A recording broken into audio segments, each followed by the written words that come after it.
Hey, this is the chair guy. I've recently had a number of people sending me TikTok and Instagram videos which describe the 3+2 method, and they've been asking me if this is a ripoff of the chair system, and no, I don't believe it is. I had never heard of the 3+2 method until I started doing videos, and people started asking me about it, and I did my research, and sure enough, these have existed for many years.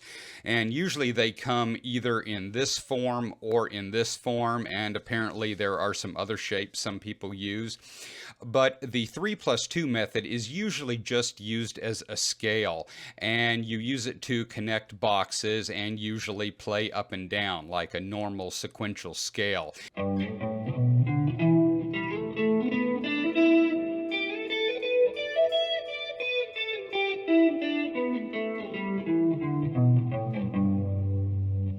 The chair system is very different. It does basically use the same shape, but I'm going to show you what the differences are. Number one, with the chair system, I color code these so that you can see each shape as a different octave. And this is a great way of seeing the structure behind the fretboard so that, for instance, you can of course see the repeated notes on the guitar and the different notes on the guitar and how they're laid out.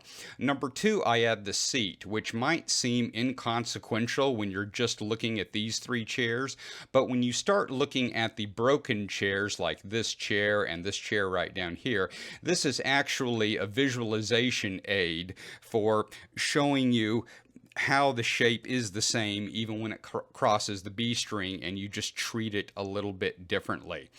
And instead of just playing up and down this shape, it's actually made to be played with the bridges, which are just the spaces between the chairs so that you can play more three-dimensionally.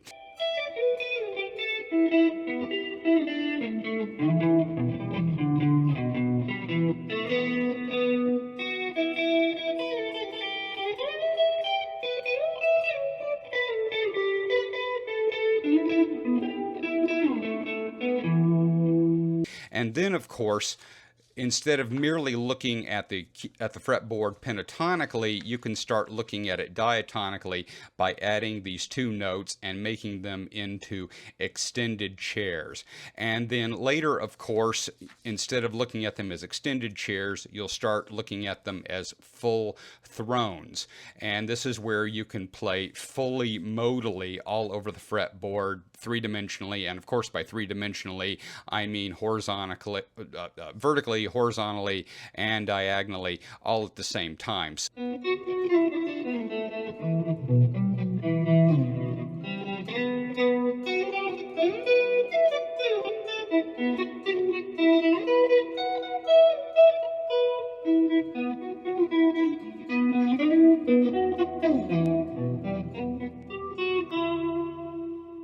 Also, I add chords into this, so I derive chords from this shape.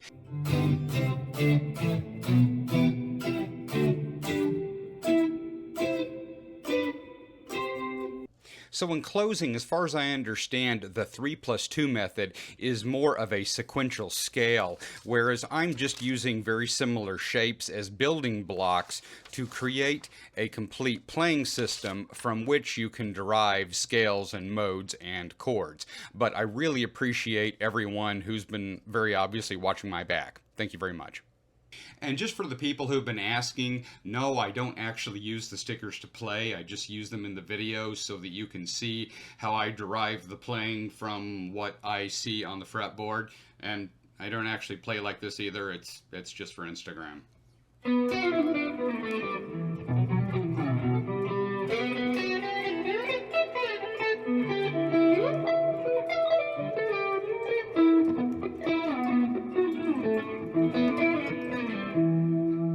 Remember guys, if you check out my website, musicalchairsystem.com, you can get diagrams and stickers and even a free diagram.